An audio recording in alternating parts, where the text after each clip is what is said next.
por cumprimentar o professor José Eduardo Franco e o professor Paulo Ferreira da Cunha, também à distância, e, obviamente, todos os presentes.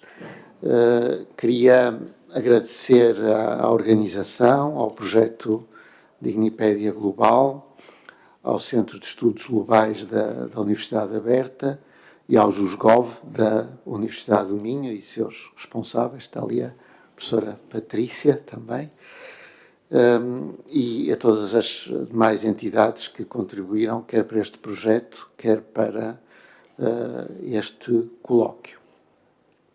O programa deste colóquio é particularmente rico e cativante e mostra bem que os direitos humanos são uma realidade multifacetada e complexa. Significa isso que eles podem ser perspectivados, tratados, refletidos, sob muitos pontos de vista distintos e mediante cruzamentos e sobreposições entre esses pontos de vista.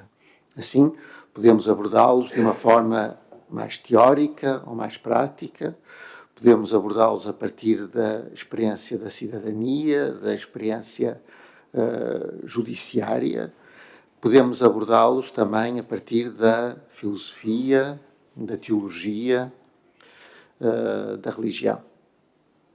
A perspectiva a partir da qual me proponho falar hoje é a dos direitos humanos enquanto política, tal como está enunciado no título, isto é, os direitos humanos como construção mais prática, gerada pela ação e estruturação da luta pelo poder no quadro do Estado moderno e, sobretudo, mediante a sua positivação na esfera internacional no pós-Segunda Guerra Mundial.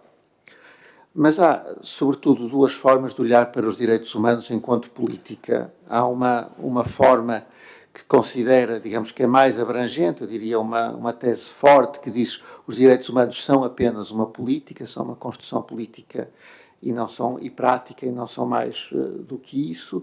E há outra perspectiva, digamos, que é a minha, que permite olhar para os direitos humanos como uma construção política, mas admite que muitas outras perspectivas sobre eles são também possíveis. Na filosofia política contemporânea existe um conjunto de autores, algo que começou um pouco com alguns escritos de Joseph Raz, depois passou para outros escritos de Charles Bates e outros autores, segundo os quais os direitos humanos são vistos realmente apenas como política, portanto, uma política, uma prática, aquilo que eu chamaria a tese forte desta perspectiva. E, portanto, que pareceria um pouco, nesta perspectiva, ocioso ou pouco esclarecedor tratá-los em termos mais metafísicos ou teológicos ou em termos de uma filosofia mais profunda.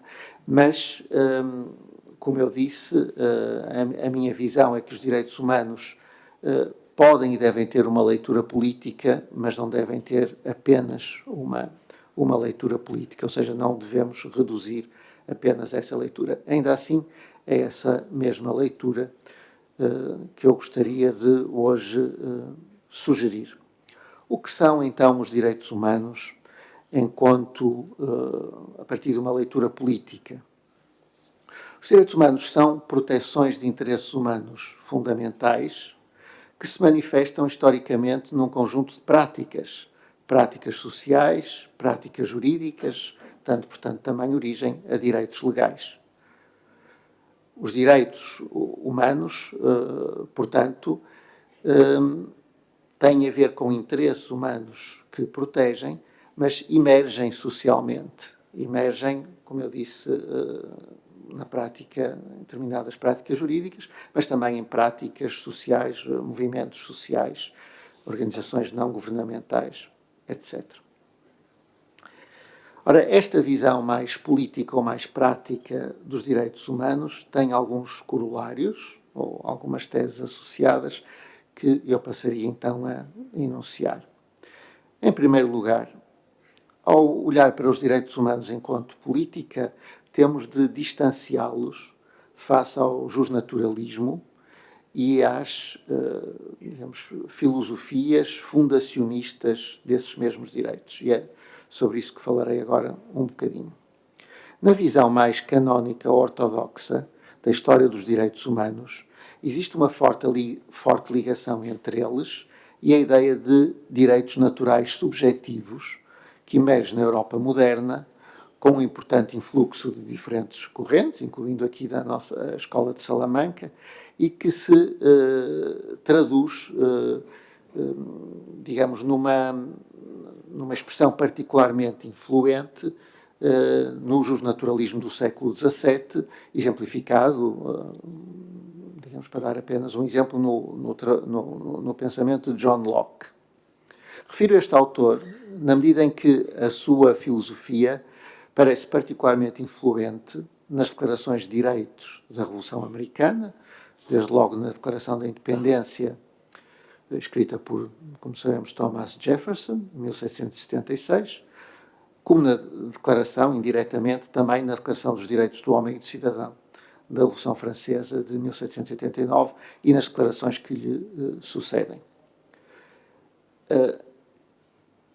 Estas declarações afirmam uma curta lista de direitos naturais do homem: vida, liberdade, segurança, propriedade, resistência à opressão, assim como uma lista mais longa de direitos de cidadania, posteriores, portanto, à associação política contratual. Como os direitos naturais do homem funcionam aqui como uma base universalista e fundamento último dos direitos do cidadão, é compreensível que a ideia contemporânea de direitos humanos nela se filie, já que estes últimos são também apresentados como direitos universais de todos os seres humanos.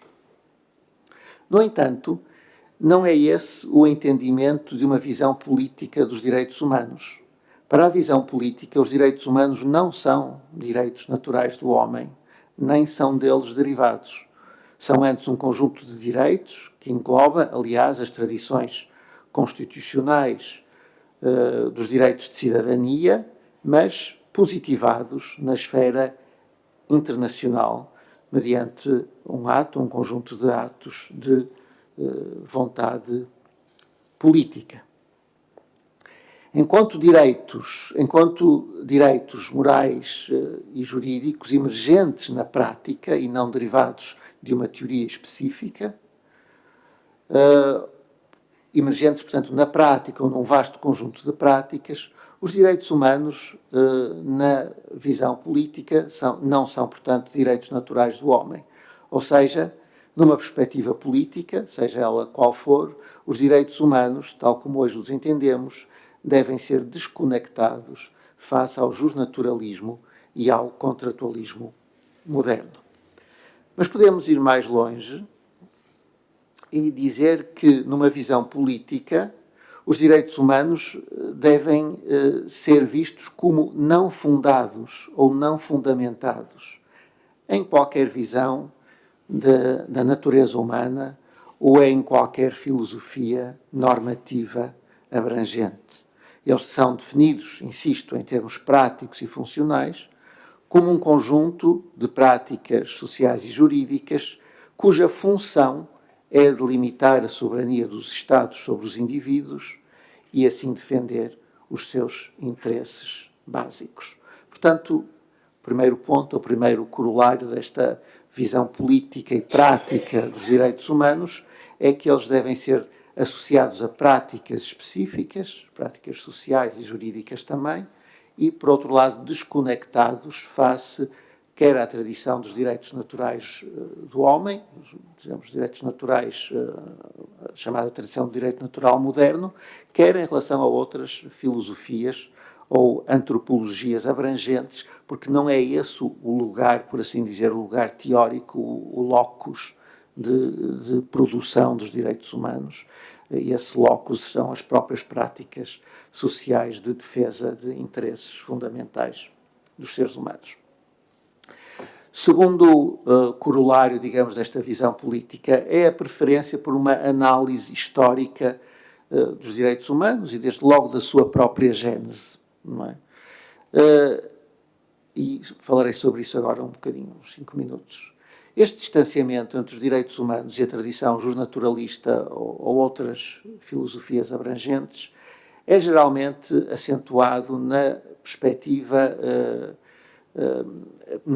política por uma análise histórica da própria Constituição, da prática e do corpo do direito internacional dos direitos humanos. Para exemplificá-lo, centremos-nos na sua origem efetiva, ou seja, no final da Segunda Guerra Mundial e na feitura da Declaração Universal dos Direitos Humanos, cujas bodas de diamante, não é, agora comemoramos.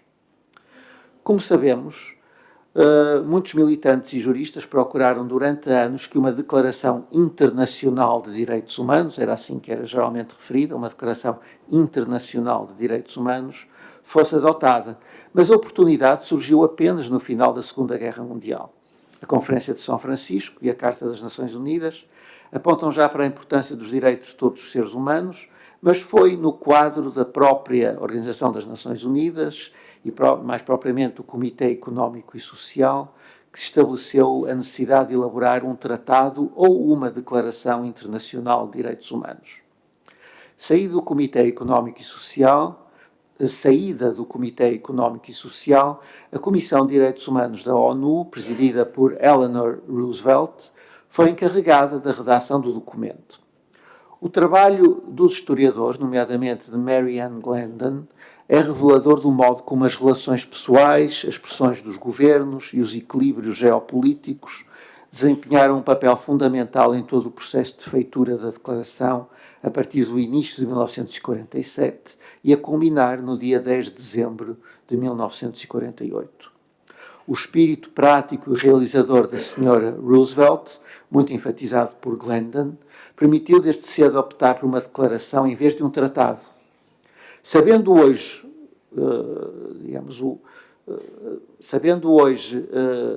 que as convenções sobre os direitos, ou os pactos sobre os direitos civis e políticos, sobre os direitos económicos, sociais e culturais, levaram tanto tempo a ser concluídos e só o foram em 1966, prolongando-se depois o processo da sua ratificação. É bastante claro que a opção por um tratado em vez de uma declaração teria prolongado indefinidamente os trabalhos da Comissão de Direitos Humanos ou levado mesmo à sua inviabilização. Portanto, acho que foi uma boa ideia passar diretamente a uma declaração e não ao tratado. Com efeito, o contexto político global que se criou entre o final da Segunda Guerra e 1948 seria provavelmente irrepetível. Estes são os anos de uma aproximação aparente entre os vencedores da guerra, aqueles que derrotaram o nazismo. São os anos da criação da Organização das Nações Unidas, mas que seriam rapidamente ultrapassados pelo surgimento da Guerra Fria. Basta recordar que apenas um ano e alguns meses após a aprovação da Declaração Universal dos Direitos Humanos pela Assembleia Geral das Nações Unidas, se iniciou a Guerra da Coreia. Na verdade, já no próprio ano de 1948, a janela de oportunidade parecia estar a fechar-se com as tensões crescentes entre os Estados Unidos e a União Soviética. O trabalho de Glendon, Morsink e tantos outros historiadores do processo de elaboração e aprovação da Declaração Universal dos Direitos Humanos mostra-nos como ela é moldada pelo seu tempo e pelo jogo de forças políticas e ideológicas em presença. A Comissão de Direitos Humanos da ONU tem desde cedo de ultrapassar as discussões e incompatibilidades entre aquilo que poderíamos chamar uma visão individualista e ocidental, olhando para a natureza pré-política do homem como um sujeito de direitos independentes face ao Estado, e uma visão mais comunitarista que acentuava a natureza social do homem como necessária e intrinsecamente ligada à sua comunidade. Enquanto que a visão individualista e pré-política, claramente tributária do iluminismo europeu, era defendida pelos países ocidentais ou pelos delegados com uma visão mais ocidentalizada dentro da Comissão de Direitos Humanos, a visão comunitarista surgia em duas versões. Por um lado, a versão asiática, influenciada pelas filosofias orientais, particularmente pelo confucionismo, e defendida por delegados dessa parte do mundo, incluindo o delegado da China, que era o delegado da China nacionalista, não era ainda o delegado da China comunista, não é?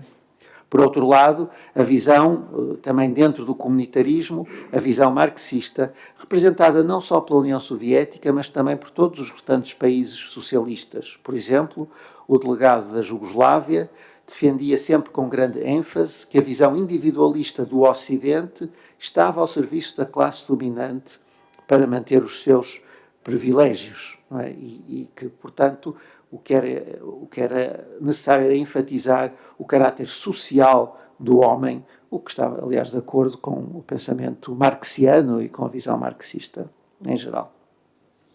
A Presidente da Comissão de Direitos Humanos, desde cedo se dá conta deste tipo de discussões entre os delegados e dá-se conta que elas não levariam propriamente a bons resultados. Por isso encarrega o jurista canadiano John Humphrey da elaboração de uma monumental súmula dos direitos escolhidos nas diferentes tradições constitucionais existentes, a partir da qual os delegados da Comissão de Direitos Humanos vão elaborar as primeiras versões da Declaração, que, vemos, conhece várias, até chegar à elegante versão final, com preâmbulo, proclamação e 30 artigos, que muito ficou a dever ao trabalho de aprimoramento e sistematização de René Cassin, embora este não possa ser de forma alguma apontado como o único autor da Declaração Universal. Mesmo suplantando o impasse entre concepções político-filosóficas distintas sobre o que são os direitos humanos e o que é o homem ao qual se pretende atribuir esses direitos, as divisões e interesses políticos em presença não deixam de moldar todo o processo na própria Comissão de Direitos Humanos e depois no Comitê Económico e Social e na própria Assembleia Geral. Sem entrar aqui, porque não tenho tempo, na discussão artigo por artigo da Declaração, que, por exemplo, Johannes Morsink descreve em detalhe, a distinção é notória, por exemplo, na questão dos direitos de primeira geração versus direitos de segunda geração. Para os ocidentais, importavam apenas os direitos civis e políticos, inclusive para a senhora Eleanor Roosevelt. Enquanto para os países socialistas, pelo contrário, a prevalência era toda dada aos direitos sociais, económicos e culturais. O texto da Declaração espelha um compromisso ideológico e político. Ao deixar, obviamente, incluir todos os direitos civis e políticos, mas, ao mesmo tempo, um vasto capítulo, por assim dizer, ou uma parte, entre os artigos 22º e 27º, em que os direitos sociais, económicos e sociais são extremamente detalhados. E note-se que é um compromisso político, baseado numa relação de forças e não no estabelecimento de princípios comuns. O mesmo acontece com muitos artigos em particular, que tiveram de ser moldados até ao ponto de não repugnarem demasiado a nenhum dos delegados e aos governos que representavam. A Declaração Universal dos Direitos Humanos não foi diretamente moldada por nenhuma filosofia específica, ou nenhuma teologia específica, ou nenhuma ética geral ou antropologia específica, mas por um conjunto de compromissos gerados naquele momento particular. A este propósito, pode ser interessante revisitar os trabalhos do chamado Comitê sobre as Bases Teóricas dos Direitos Humanos, um corpo paralelo à Comissão de Direitos Humanos, estabelecido em Paris pela Unesco por iniciativa de Julian Huxley, o diretor da Unesco na altura. Este comitê, digamos, enquanto nós víamos a trabalhar em Nova Iorque, a Comissão de Direitos Humanos, Nova Iorque e não só, porque na altura as Nações Unidas ainda não tinham uma sede fixa, a fazer a declaração, e por outro lado, a partir de Paris, o Comitê sobre as Bases Teóricas, portanto o chamado Comitê dos Filósofos, que integrava pensadores como Teilhard de Chardin, Benedetto Croce, muitos pensadores ligados ao confucionismo, pensadores orientais, o Mahatma Gandhi, mas que tinha como figura central o filósofo católico francês Jacques Maritain. Aliás, este comitê muitas vezes não podia reunir presencialmente, portanto mandou um inquérito para todo o mundo, a todos os seus membros, que depois, por carta, não é, responderam a esse inquérito e procurando encontrar a tal base teórica comum para os direitos humanos e digamos, uma base teórica que pudesse unir as diferentes tradições filosóficas existentes no mundo. Na verdade, o resultado é muito interessante, o resultado deste Comitê dos Filósofos, porque os filósofos geralmente manifestam a sua concordância com a declaração que estava a ser feita em Nova Iorque, sobretudo na Comissão de Direitos Humanos, manifestam a sua concordância com a lista de direitos, mas invocam princípios para fundamentar esses direitos que são completamente distintos e entram em profunda contradição uns com os outros. E por isso, digamos, há uma famosa frase de Maritain, ou pelo menos é atribuída a Maritain, segundo a qual ele, quando interrogado sobre como é que tinha sido possível chegar a um acordo, ele responde: sim, chegamos a um acordo sobre a lista dos direitos, mas na condição de que ninguém nos pergunte porquê. Ou seja, se a pergunta do porquê, que seria a pergunta filosófica por excelência, não é? Fosse realmente feita e continuada, o resultado seria o dissenso e não o consenso sobre uma lista de direitos. Há diversas formas de dar sentido ao que aconteceu neste comitê dos filósofos, diversos modelos que nos podem ajudar a compreender como se pode chegar a um acordo que é político e prático, sem, no entanto, partilhar a mesma base filosófica, teológica ou ética sobre esse mesmo acordo. Muito haveria a dizer sobre o assunto. Há diversos modelos que nós podemos aplicar a este tipo de acordo. Há, por exemplo, o modelo, digamos, sugerido no quadro da reflexão sobre o constitucionalismo e depois também sobre o direito internacional, por exemplo, por Cass Sunstein, ou Sunstein, se preferirem dizer, a ideia de acordos incompletamente teorizados, ou seja, a ideia de que muitas vezes chega-se a um acordo, mas chega-se a um acordo porque ele está incompletamente teorizado, porque há coisas que não são, que são ambíguas, porque há silêncios, porque se nós tivéssemos realmente tentássemos realmente tornar bastante claro o que está no acordo e qual é a base desse acordo, então o acordo seria desfeito, não é? Portanto, a ambiguidade, a ausência, o silêncio têm um sentido. Há o modelo rawlsiano, o modelo do consenso de sobreposição, segundo o qual nós podemos chegar a um acordo sobre direitos ou sobre outro tipo de princípios, mas desde que não invoquemos a base filosófica desse acordo, ou seja, desde que pratiquemos um método de evitamento das razões que estão na base desse acordo, que também pode parecer um pouco estranho, mas é uma possibilidade. Eu considero, quer dizer, que geralmente, que muitas vezes pode haver, e neste caso também da Declaração Universal dos Direitos Humanos, acordos incompletamente teorizados, eventualmente algum tipo de consenso de sobreposição, mas que mais do que isso existem compromissos.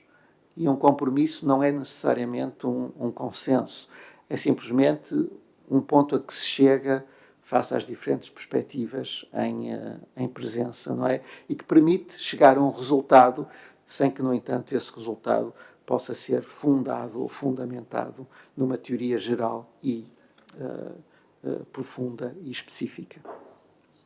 A Assembleia Geral, de 10 de dezembro de 1948, então, no Palais de Chaillot, em Paris, aprova, portanto, na generalidade, a Declaração Universal, como sabemos, com apenas 8 abstenções dos países socialistas, como sabem, a África do Sul, e por causa da questão do apartheid, e a Arábia Saudita, sem, no entanto, ter votos contra.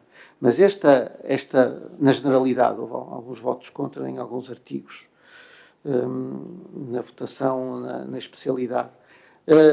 Mas este acordo, este compromisso, preferiria eu dizer, resulta realmente de um momento específico naquela janela de oportunidade entre o fim de 45, final da guerra, e 48, o início da Guerra Fria, que permite, precisamente, que sustenta, mais do que um acordo, um compromisso face às diferenças no plano internacional e face ao jogo de forças geopolítico. Portanto, eu espero ter ilustrado um pouco como é que uma análise política pode tentar compreender os direitos humanos, neste caso na sua gênese, porque para uma visão política os direitos humanos têm a sua gênese em 1948, um bocadinho antes, por ali, não têm a sua gênese no justnaturalismo do século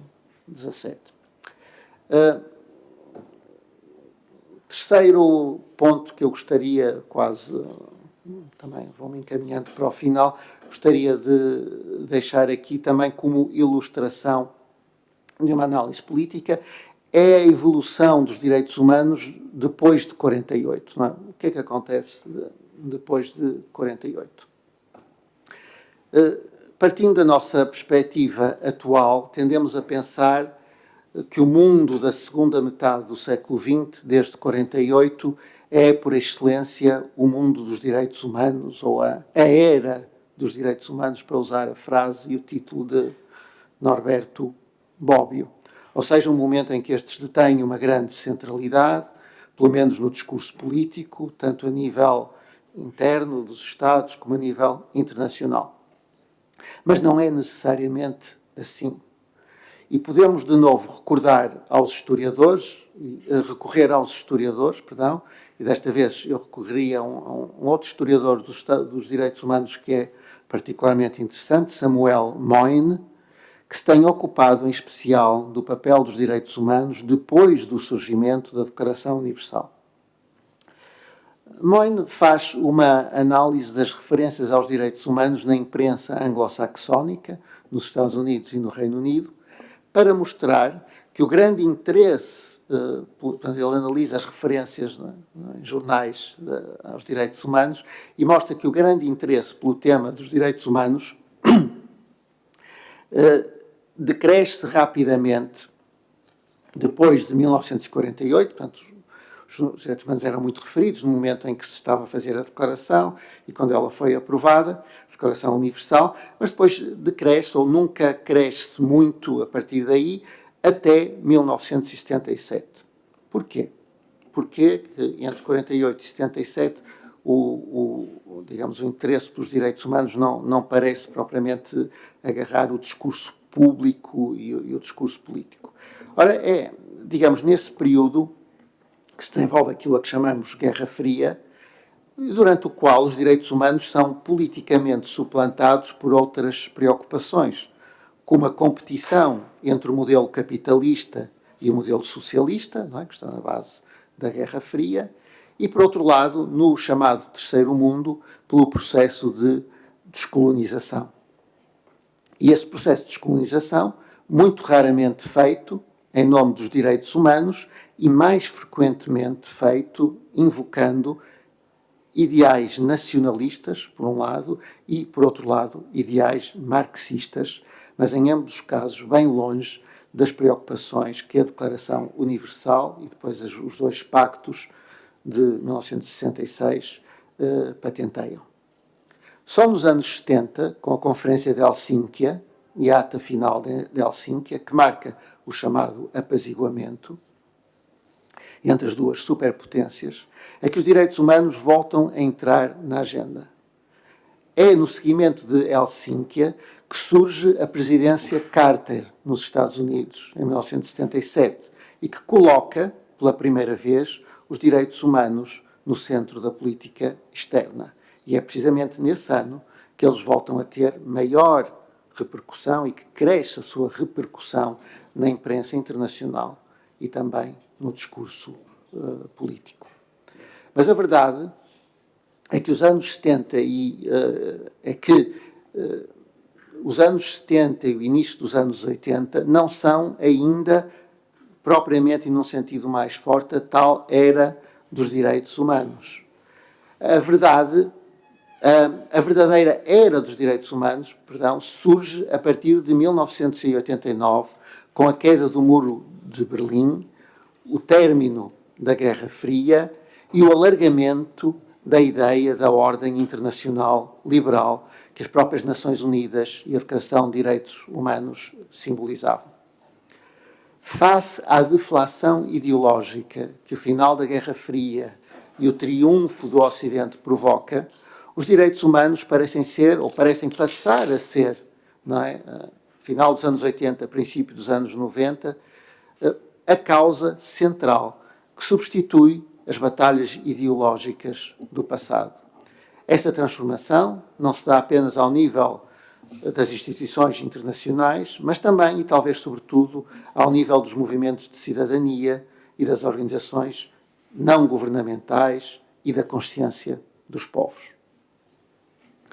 Nesta era dos direitos humanos, até mesmo os seus principais infratores sentem muitas vezes a necessidade de justificar a sua ação em nome desses mesmos direitos.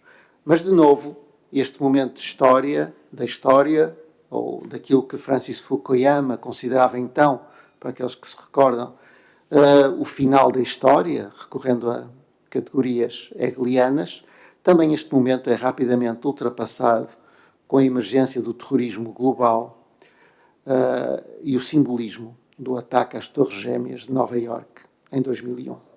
Em suma, o facto dos direitos humanos terem sido positivados na esfera internacional a partir de 1948, e mesmo quando tem uma grande importância, ou passam a ter grande importância no sistema internacional e nos sistemas regionais, particularmente na Europa, isso não impede que a sua sorte e centralidade estivessem, em boa medida, dependentes das grandes mudanças geopolíticas. Mas, enfim, aqui chegados, portanto, deixem-me só... Portanto, esta muito breve análise da evolução da centralidade dos direitos humanos desde 48 até aos nossos dias mostra também o modo como a sua importância vai variando com a flutuação do jogo de força geopolítico e como isso tem uma enorme influência prática. Para terminar, deixem-me falar muito brevemente dos desafios políticos dos direitos humanos, tal como está enunciado no título da minha intervenção. E como não tenho tempo para falar deles de forma circunstanciada, permitam-me apenas que liste 2 ou 3 desafios políticos para os direitos humanos. Em primeiro lugar, eu diria o desafio da justiça social ou o desafio da desigualdade. O mesmo historiador que citei há pouco, Samuel Moyn, chama a atenção para o facto de que nós utilizamos o nosso discurso sobre os direitos humanos, apesar de, os direitos humanos serem, um conjunto, segundo a doutrina oficial, indivisível, nós geralmente invocamos os direitos humanos falando da primeira geração de direitos humanos. Quando dizemos um determinado país não cumpre os direitos humanos, ou há grandes problemas com os direitos humanos em alguma circunstância específica, estamos em geral a falar de direitos de primeira geração e não de direitos de segunda geração. Portanto, o que parece é que o discurso dos direitos humanos, estranhamente, contra aquilo que está nesses mesmos direitos, na própria Declaração e na doutrina da indivisibilidade, etc., esse discurso de direitos humanos parece privilegiar muito uma parte dos direitos e não outra.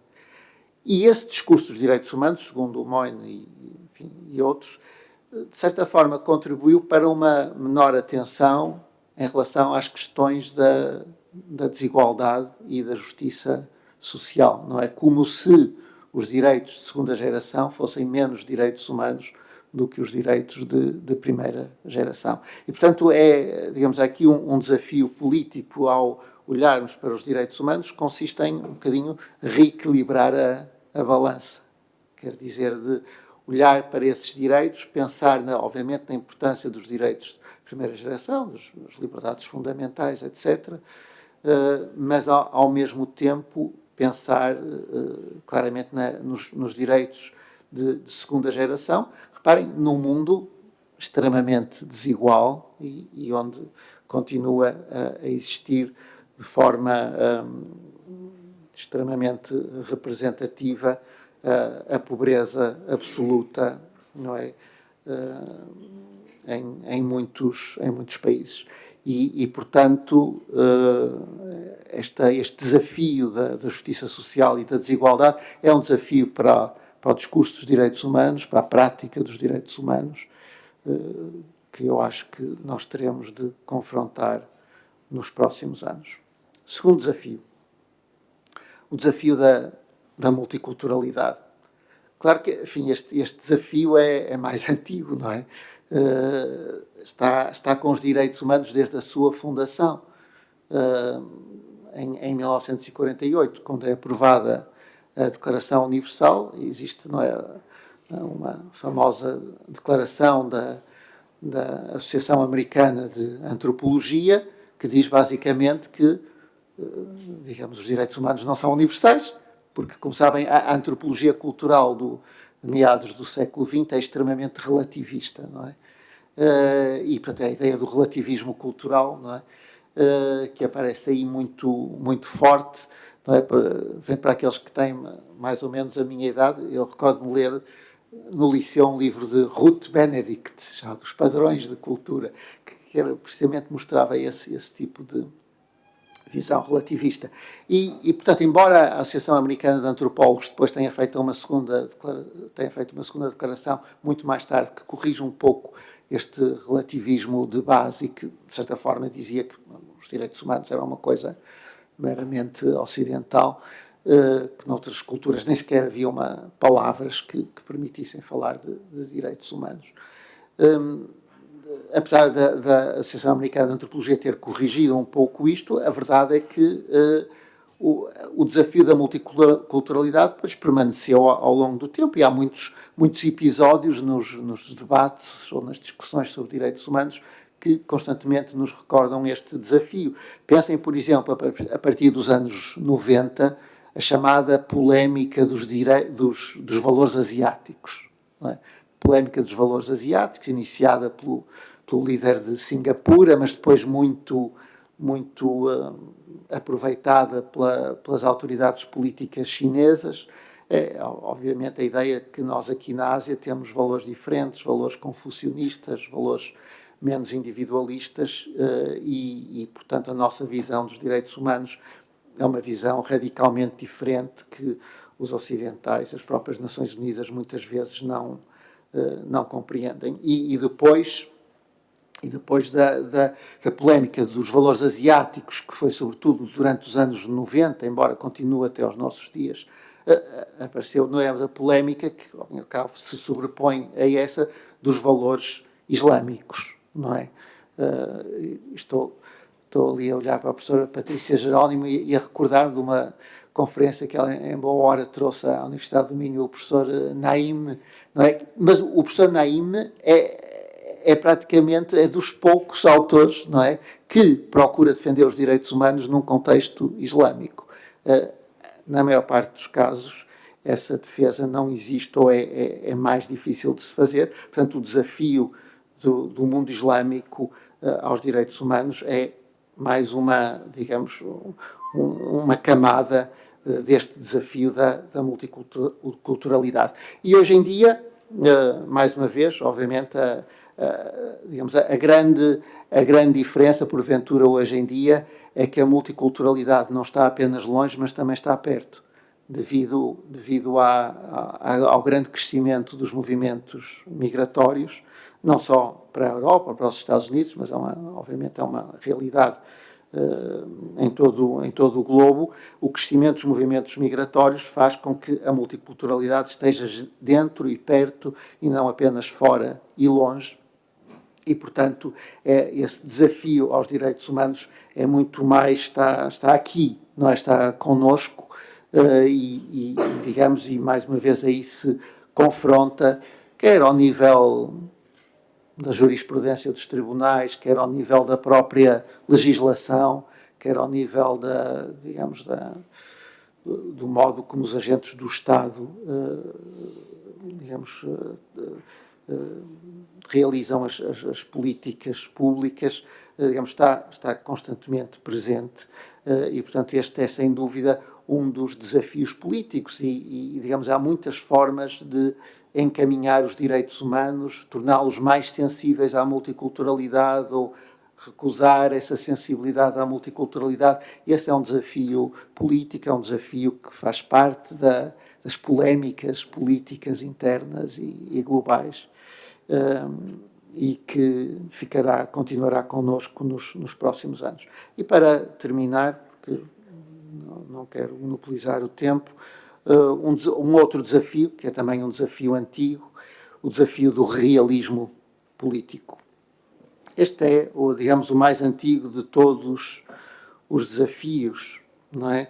É aquele que muitas vezes não permitiu que mais cedo fosse possível adotar uma Declaração Universal de Direitos Humanos ou construir o direito internacional dos direitos humanos, quer ao nível do Sistema Nações Unidas, quer ao nível regional e mesmo nacional.